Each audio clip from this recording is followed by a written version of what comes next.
എന്താണ് ക്ലബ് കാൻസ്ബർഗ് എന്നൊരു ചോദ്യമുണ്ട്. ഞങ്ങൾക്ക് നമ്മുടെ പേഴ്സ്പെക്റ്റീവിലെല്ലാം ഒരു വിഷ്വലുണ്ട്. ആ വിഷ്വൽ പോലെ ഏതൊരു മനുഷ്യജീവിയെയും പോലെ രണ്ട് കൈകളാണ് ക്ലബ് കാൻസ്ബർഗിനുള്ളത്. ഹാവോ തിയേറ്റർ, റെൻറ്റോ തിയേറ്റർ. ഹാവോ തിയേറ്ററും റെൻറ്റോ തിയേറ്ററും എന്താണെന്ന് വ്യക്തമായിട്ട് നിങ്ങൾക്കൊന്ന് പറഞ്ഞു തരാം. ഞാൻ നേരത്തെ പറഞ്ഞതുപോലെ ഒരുപാട് കണ്ടൻറ്റ് ക്രിയേറ്റേഴ്സ് ഇന്ന് നമ്മുടെ ടെറൈനിലുണ്ട്.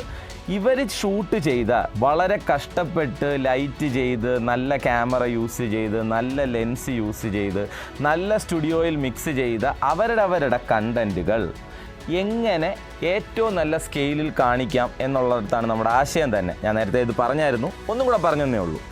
ഈ പറഞ്ഞതിൻ്റെ കാരണം ഈ സ്പേസ് കണ്ടൻറ്റ് ക്രിയേറ്റേഴ്സിന് എങ്ങനെ ഉപയോഗിക്കാം എന്നുള്ളതാണ്. ഇപ്പം നല്ലൊരു കല്യാണ വീഡിയോ ചെയ്യുന്ന ഒരു ടീം അവർക്ക് അവരുടെ കണ്ടൻറ്റിനെ എങ്ങനെ ബിഗ് സ്ക്രീനിലോട്ട് സ്കെയിൽ ചെയ്യാം. നല്ലൊരു ഷോർട്ട് ഫിലിം മേക്കർ അവർക്ക് എങ്ങനെ ബിഗ് സ്ക്രീനിൽ നല്ല സൗണ്ടിലും നല്ല പ്രൊജക്ഷനിലും ഇത് കാണാം. അതേപോലെ സിനിമ ഇഷ്ടപ്പെടുന്ന ആൾക്കാർ, സിനിമ ഇഷ്ടപ്പെടുമ്പോൾ അവിടെ ഒരു കൺഫ്യൂഷൻ ഏരിയ ഉണ്ട്. ഇന്ന് കണ്ടൻറ്റ് ഓരോ ആൾക്കാരുടെയും കയ്യിൽ തന്നെ ഉണ്ട്.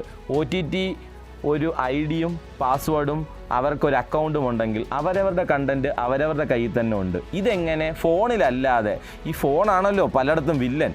ഫോണ് കാണുമ്പോഴാണല്ലോ പലർക്കും ഈ പിള്ളേരും അതിനകത്തോട്ടാവുന്നത്. അച്ഛനും അമ്മയും ഫോൺ കാണുമ്പോൾ കുട്ടികളും അത് കാണുന്നു. കുട്ടികൾ കാണുമ്പോൾ കുട്ടികളെ അതിൽ നിന്ന് തിരിച്ചു കൊണ്ടുവരാൻ വേണ്ടി ഓരോ അച്ഛനും അമ്മയും ശ്രമിക്കുന്നു. ഇതൊന്നും നടപടി ആവുന്നില്ല എന്ന് മനസ്സിലാക്കുന്നിടത്താണ് ക്ലബ് കാൻസ്ബർഗിൻ്റെ ബിഗ് സ്ക്രീനിൻ്റെ പ്രസക്തി. നിങ്ങൾ എങ്ങനെ കുട്ടികളെ ബിഗ് സ്ക്രീനിലോട്ട് എത്തിക്കും, അത്രത്തോളം ഓരോ കണ്ടൻറ്റിൻ്റെയും ക്വാളിറ്റി നന്നാവും. ഞാൻ മനസ്സിലാക്കുന്നത് ഓരോ കുട്ടികളും ബിഗ് സ്ക്രീൻ എൻജോയ് ചെയ്ത് തുടങ്ങിയാൽ അവരുടെ സ്മോൾ സ്ക്രീൻ അഡിക്ഷൻ ഇല്ലാതാവും എന്നൊരാശയം ഞങ്ങളുടെ ടീമിൻ്റെ ഓരോരുത്തരുടെയും മനസ്സിലുണ്ട്. അപ്പോൾ എങ്ങനെ നമ്മൾ റെൻറ്റോ തിയേറ്ററിനെ പറയുന്നു എന്ന് വെച്ചാൽ, ഞങ്ങളിവിടെ ഒരു ചെറിയ മെമ്പർഷിപ്പ് പ്ലാൻ റൺ ചെയ്യുന്നുണ്ട്. അപ്പോൾ ഈ മെമ്പർഷിപ്പ് ഉള്ള ആൾക്കാർക്ക് അവരവരുടെ മണിക്കൂറുകൾ ബുക്ക് ചെയ്യാം. അവർക്ക് അവരുടെ ഫാമിലിയോ അല്ലെങ്കിൽ കൂട്ടുകാരെയോ മാത്രം ഇങ്ങോട്ട് കൊണ്ടുവരാം. കൊണ്ടുവന്ന ശേഷം അവരവരുടെ കണ്ടൻറ്റ് എന്താണോ അതിവിടെ ഇട്ട് കാണിക്കാം. അഡൾട്ട് മൂവീസ് ഒഴിച്ച് അല്ലെങ്കിൽ കുട്ടികൾക്ക് കാണാൻ പറ്റത്തില്ലാത്ത കണ്ടൻറ്റുകൾ ഒഴിച്ച് എല്ലാം ഞങ്ങളിവിടെ പ്ലേ ചെയ്യും. അപ്പോൾ മെമ്പർഷിപ്പിൻ്റെ റൂൾസ് ആൻഡ് റെഗുലേഷൻസിൽ അത് മാത്രമേ വ്യക്തമായി പറഞ്ഞിട്ടുള്ളൂ. ബാക്കിയെല്ലാം നിങ്ങൾക്ക് ഇവിടെ കൊണ്ടുവന്ന് പ്ലേ ചെയ്യാം. ഫാമിലി തിയേറ്ററിൽ നകന്നപ്പോഴാണല്ലോ നമ്മുടെ തിയേറ്ററുകൾ ശൂന്യമായി തുടങ്ങിയത്. ഒരു വർഷം ഏകദേശം 200 പടം ഇറങ്ങുന്നിടത്ത് 4-5 പടങ്ങൾ മാത്രമാണ് തിയേറ്ററിക്കൽ എക്സ്പീരിയൻസായി മാറുന്നതും തിയേറ്ററിൽ ഹിറ്റായി മാറുന്നതും. വളരെ സങ്കടകരമായൊരു കാര്യമാണ്.